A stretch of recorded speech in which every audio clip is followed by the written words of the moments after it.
Assalamu alaikum wa rahmatullahi ta'ala wa barakatuhu.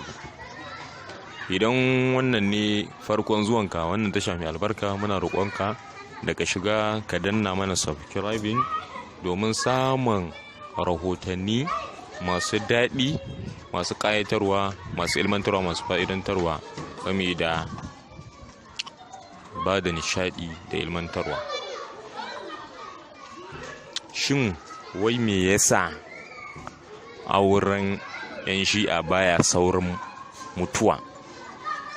Wannan tambaya ce da take ta yawo a cikin kwakwalen mafi akasarin musulmai, musamman ma wayanda suke zaune a arewacin Najeriya kuma kabilar Hausa Fulani.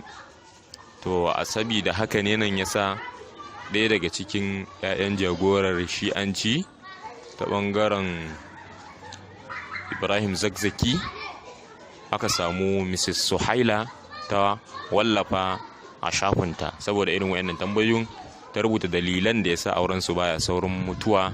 To shin ko menene ra'ayin jama'a kan haka?